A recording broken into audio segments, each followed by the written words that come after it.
Thank you so much for watching our videos. Please subscribe to the channel, leave a like, and activate the bell for more new videos.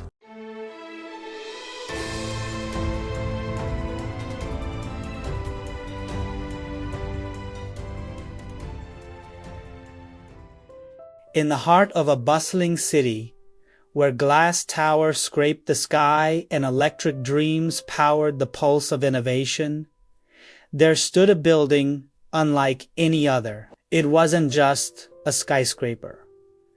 It was a symbol, sleek, modern, and humming with intelligence.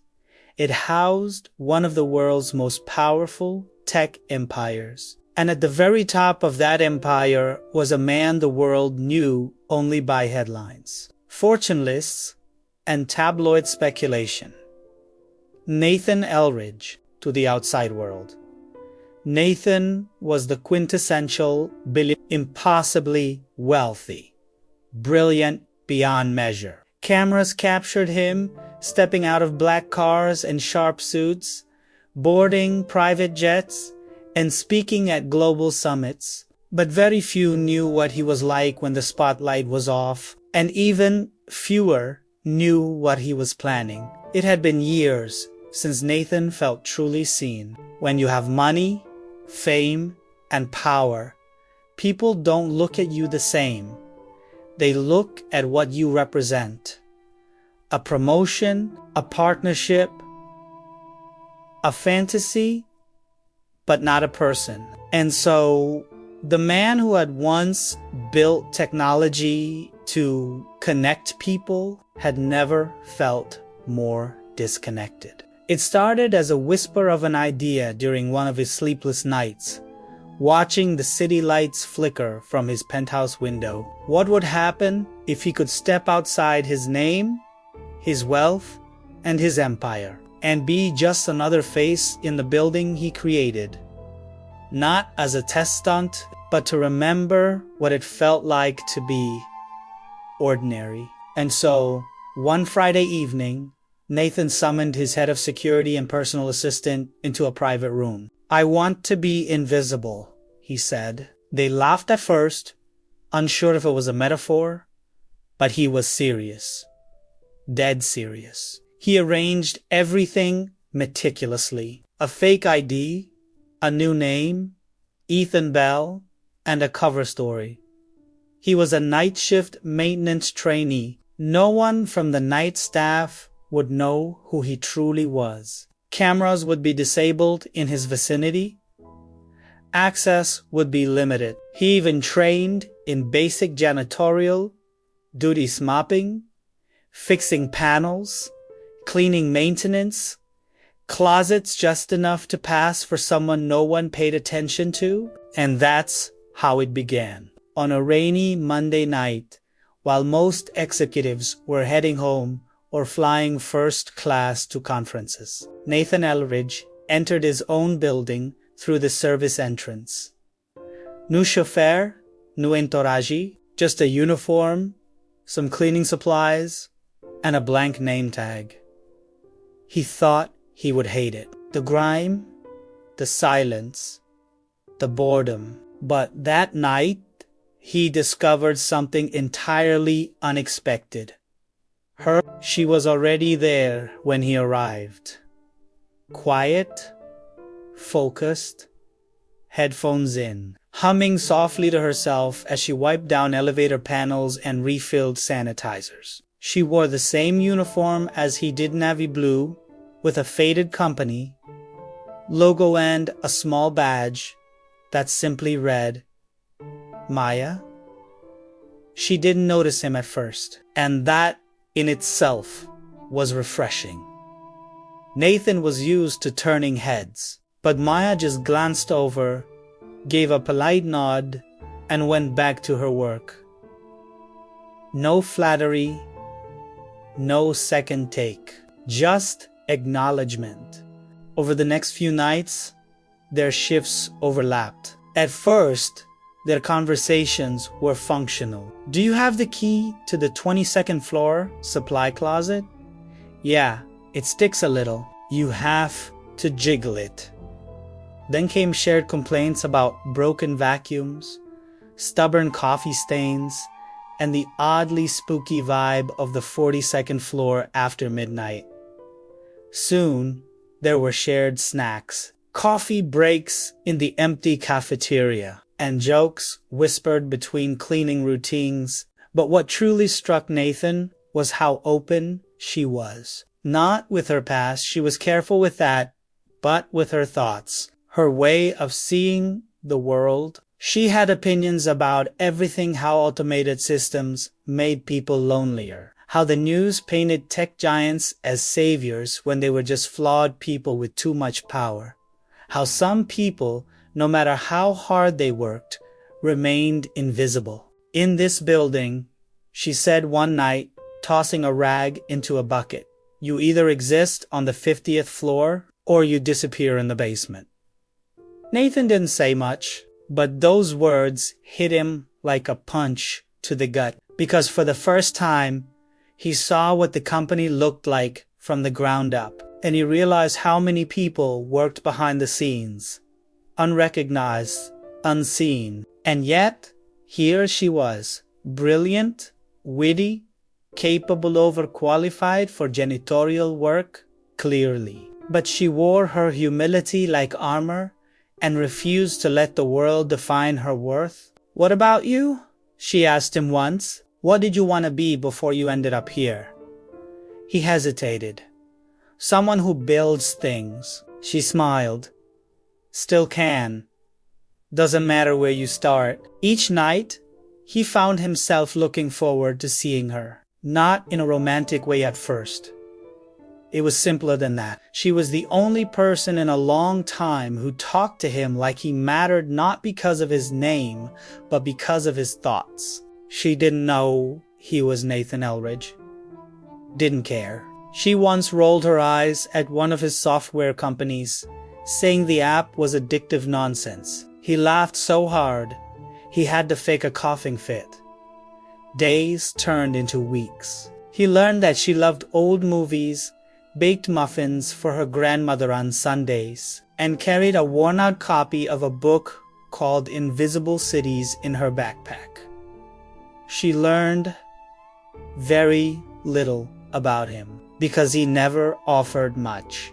He told himself it was for her protection, that if she knew who he really was, it would change everything. She would act differently, speak differently, and everything they'd built, this fragile, real connection, would vanish. But the deeper the connection grew, the more impossible it became to keep up the lie. He started dreaming about her, thinking about her outside of work, wondering if she felt the same pull he did. One night, as they sat in the stairwell sipping tea from vending machine cups, she said, "You're not like the others."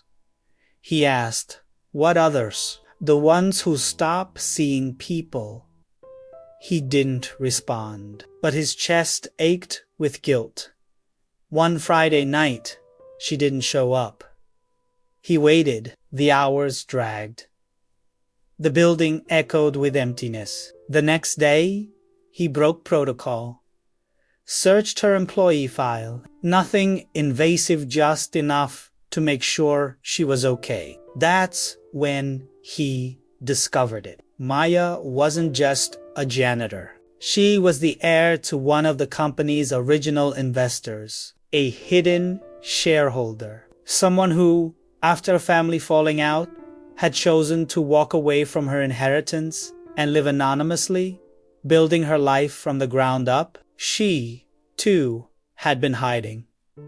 He stared at the screen, stunned. For all his secrets, hers mirrored his. They had both chosen to be invisible in a world that only saw what it wanted to see. But now, the stakes had changed. He wasn't just lying to her about his name, he was lying about his empire, his identity, and his heart. And the more he hesitated to tell her, the closer the truth crept toward them. Because in a building full of security systems and digital footprints, Secrets rarely stayed buried. And somewhere, in the silence of his own company, a storm was already brewing. One that would expose everything.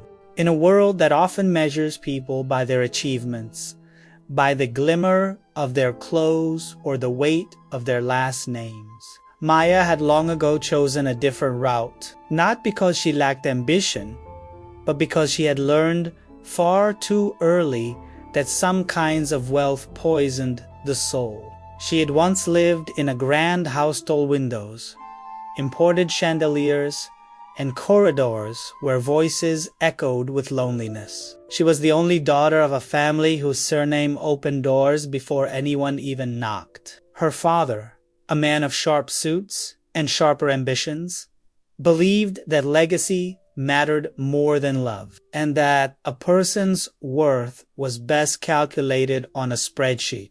Maya didn't rebel outwardly. She didn't scream, didn't crash sports cars, or make headlines. Her rebellion was quieter, colder. One day, she simply left, gave up her claim, cut her name from contracts, and stepped into a world where no one knew who she was. It wasn't an act of pride, it was survival. For a while, she drifted, couch to couch, city to city. The world outside the glass towers was far less glamorous, but far more real. People struggled, people cried, but people also cared. And in those moments of human fragility, she began to feel alive. Eventually, she found work in a commercial cleaning company. The hours were long, the pay modest, but it gave her a strange comfort. It was simple, honest, and above all, quiet. No one asked about her background. No one looked at her twice. She liked that. When she first got assigned to the night shift at Elridge Technologist, that glowing palace of innovation that ruled over the city's skyline, she braced herself for what she expected would be just another cold, indifferent workplace. But then she met Ethan. He was new, a bit awkward at first. He didn't seem used to the mop or the industrial vacuums. His hands were too clean, his posture too straight. He asked a lot of questions, but never about her. That's what made him different. Most men Maya encountered eventually tried to figure her out, as if she were some mystery worth solving for sport.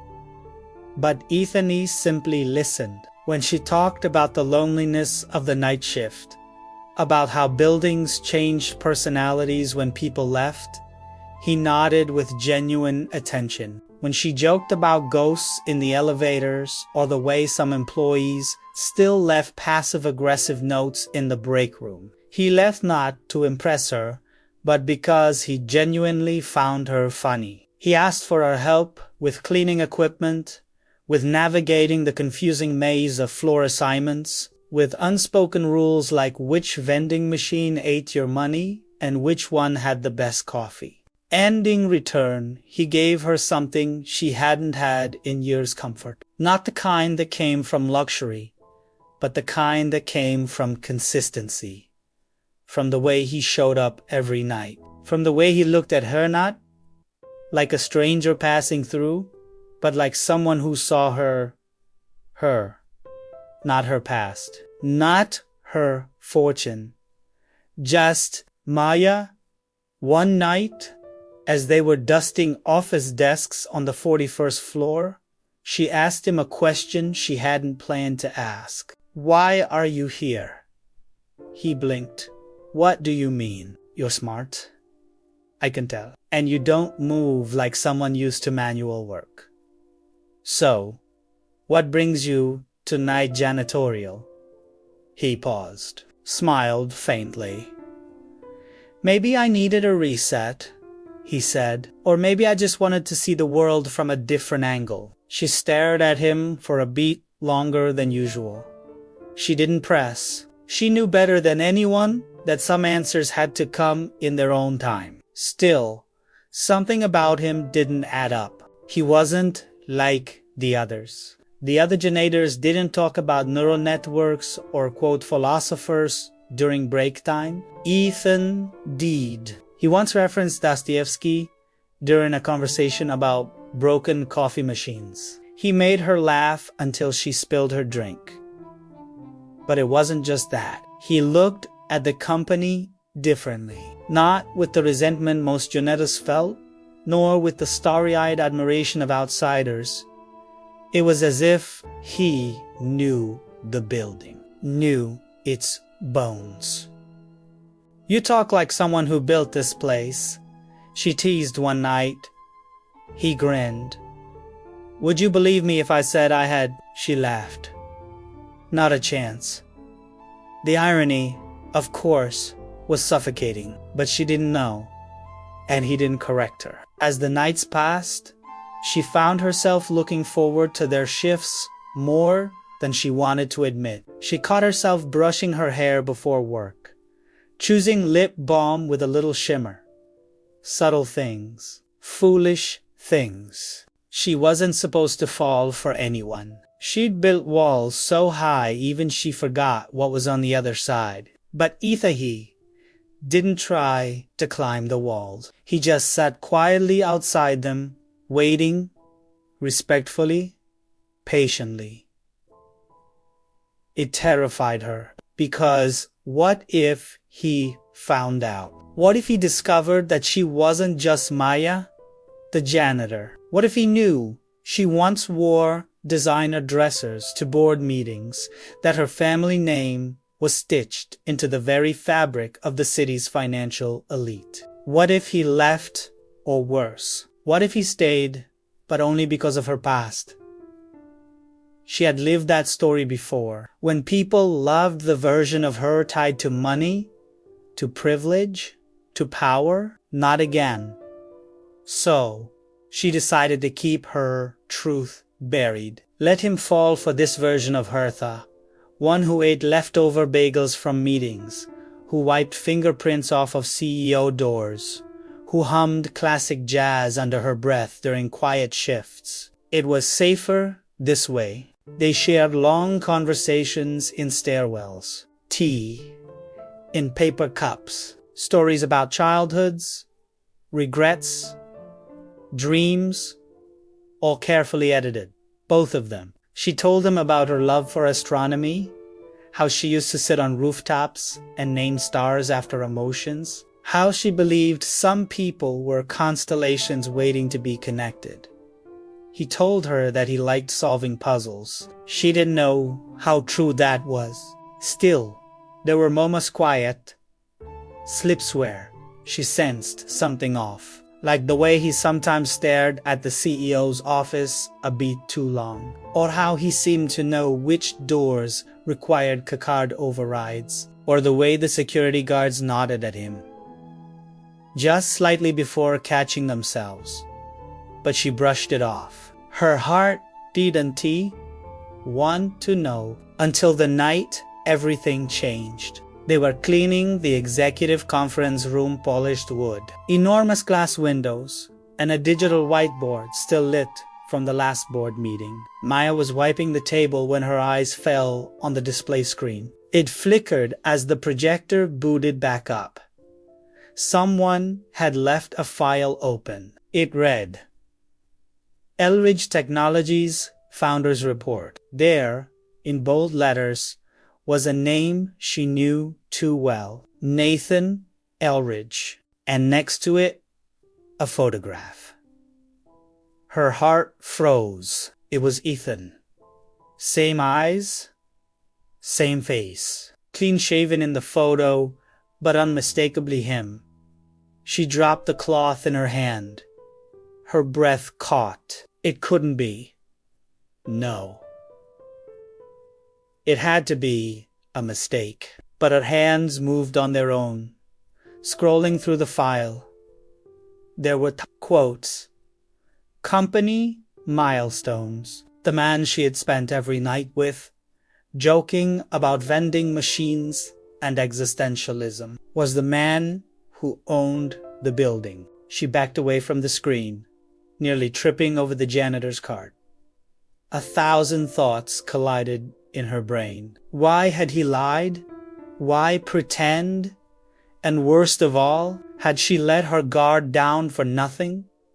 That night, she left early, didn't say goodbye, turned off her phone. The following morning, she stood on the rooftop of her apartment, staring at the city. She thought about how far she had run to escape the shadows of wealth and how, by some cruel twist of fate, she had been drawn back to it. Not by force, by a man who, like her, had been hiding. But could two lies ever build a truth?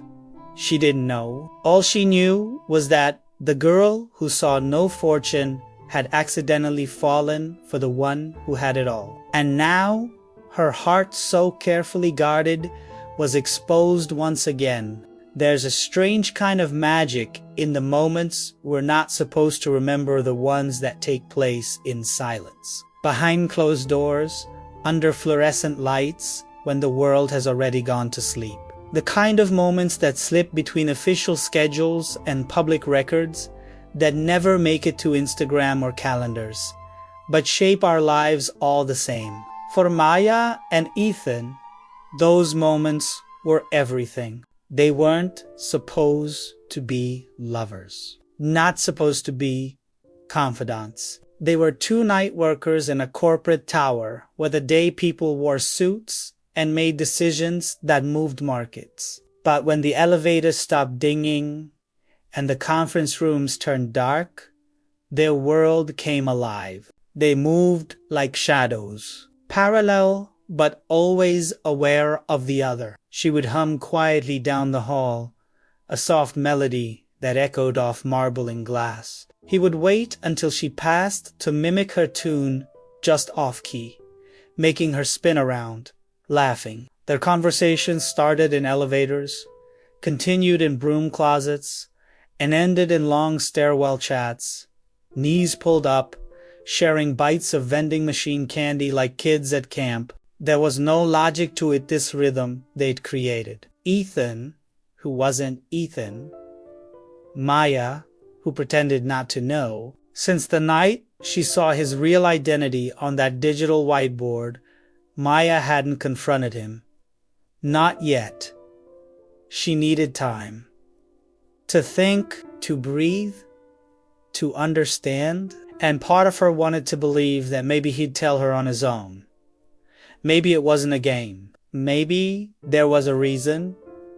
But still, she watched him differently now. Not with suspicion, but with distance. Like someone who had been handed a precious object, only to realize it might be made of glass. Meanwhile, Ethenathong felt something had shifted, though he couldn't name it. She still smiled, still laughed at his terrible jokes, still shared stories of her childhood and late-night coffee rituals. But her eyes lingered less. Her touches were rarer.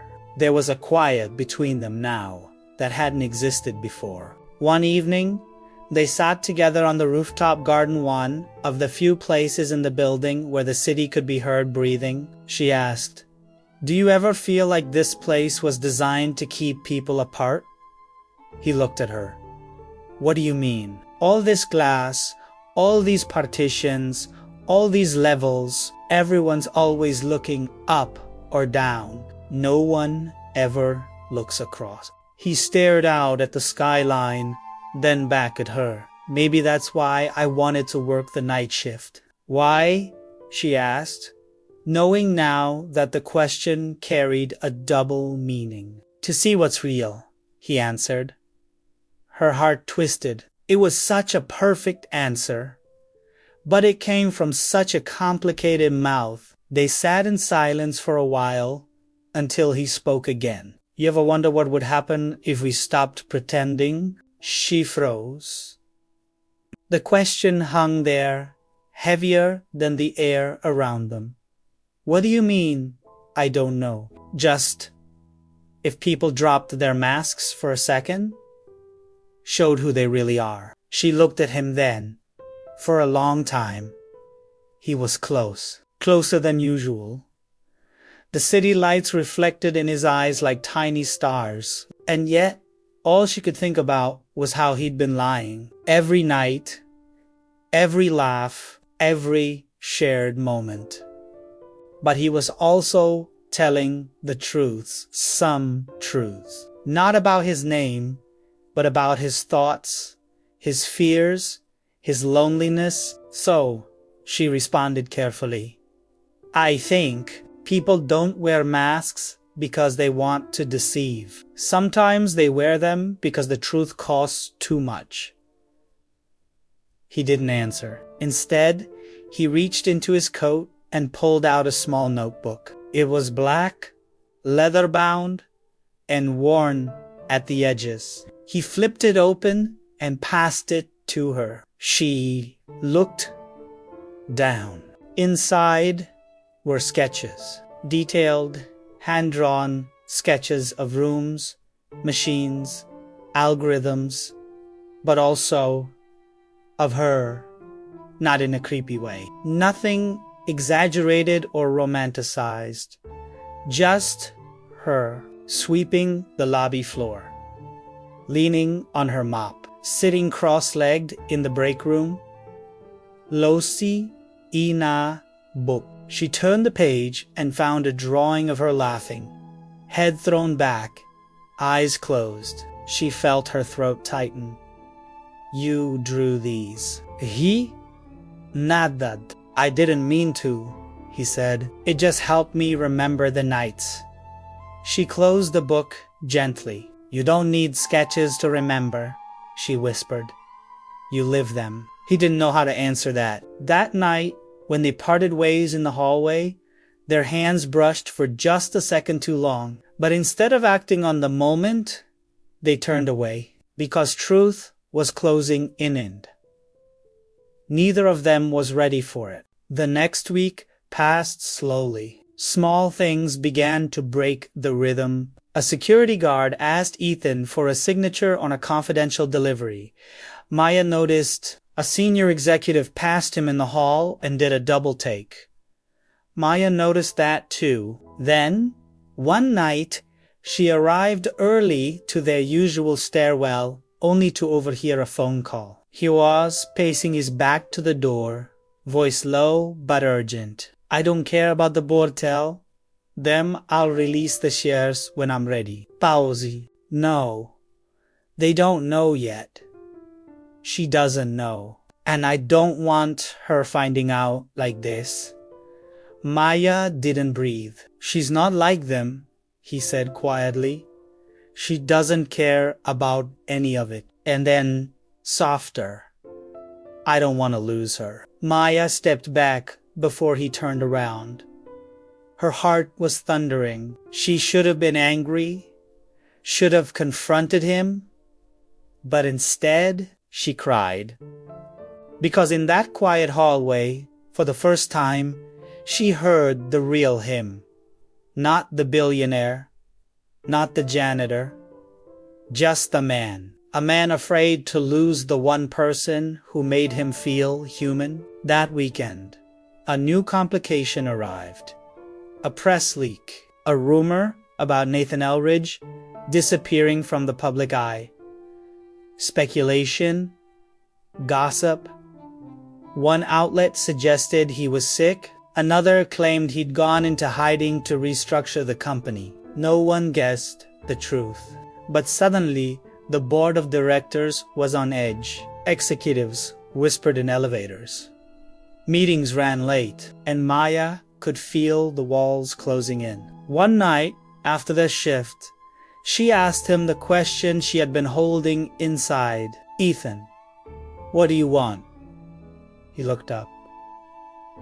I want to stop pretending, he said. But I don't know how to do that without breaking what we have.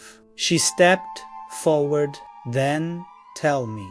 He hesitated. She could see the war behind his eyes. But before he could answer, a loudspeaker crackled overhead. Attention! Security lockdown in progress on floors 35 to 50. They both froze. He pulled out his phone and swore. "What's going on?" she asked. "They weren't supposed to move this fast," he muttered. "The board de Mustav found out I've been off." She stared at him. "Found out? What?" Nathan turned to her then, eyes raw and honest. "I'm not who you think I am," he said. "I know," she whispered. Silence. "You knew for a while. Why didn't you say anything?" "Because I wanted to believe the man I knew was real." He stepped closer. "He is. I swear to you, Maya. Everything I told you. Everything I felt. It wasn't a lie." Tears welled in her eyes. "Then why did you hide?" "Because I didn't want you to see what the world sees. I wanted you to see me." And for a long moment, the shadows around them held still. But then the elevator doors opened, and a security team stepped out, eyes scanning the hallway. "Mr. Elridge," one said, "we need you to come with us." He turned to Maya, regret on his face. "I'll explain everything," he promised. And just like that, he was gone, taken not by force, but by the weight of a world he had tried to escape. Maya stood there, alone in the shadows they had once shared. The truth had finally come out, but whether it would set them free or destroy everything they had yet to discover.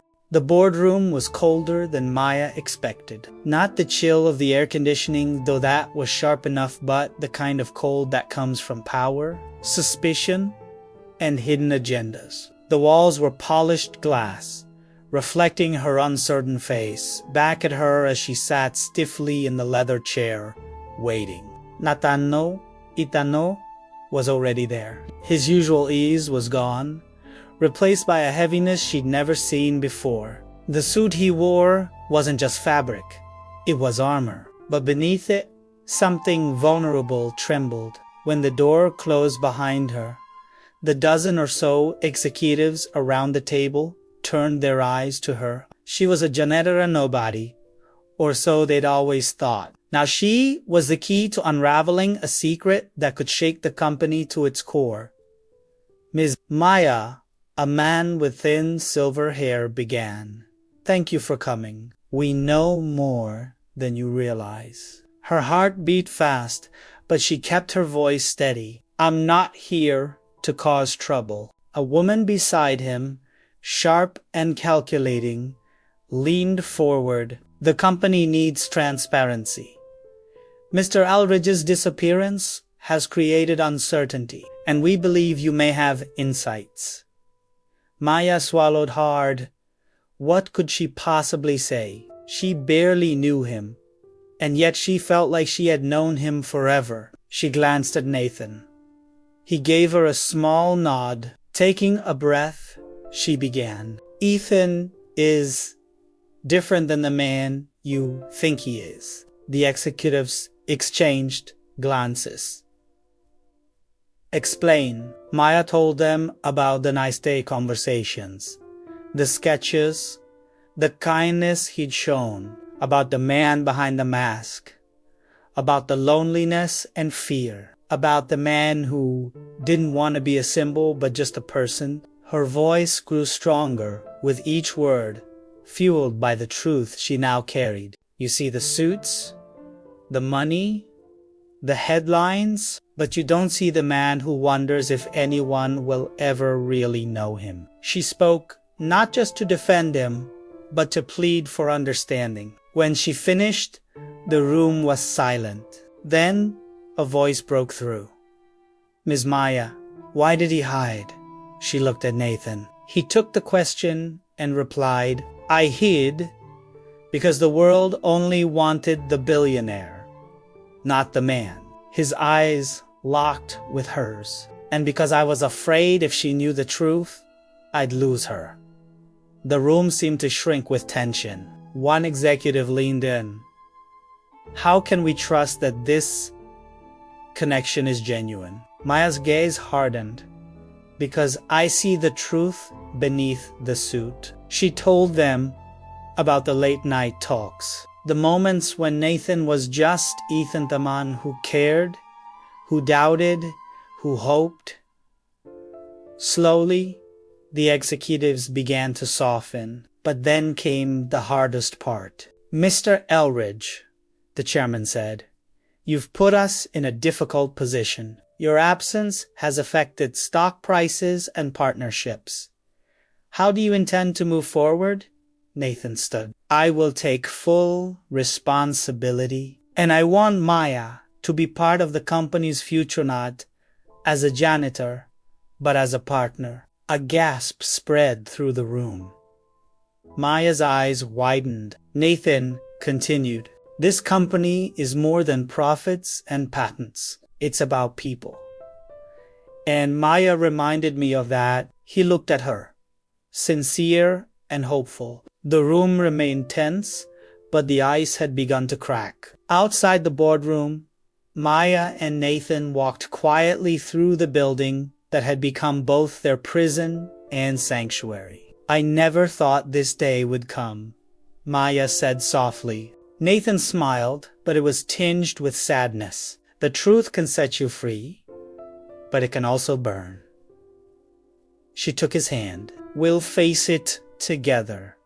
As they stood beneath the harsh fluorescent lights of the lobby, surrounded by the hum of machines and the echoes of footsteps, they finally understood. They were no longer invisible, but visibility came with a price. And real love would have to survive the storm ahead.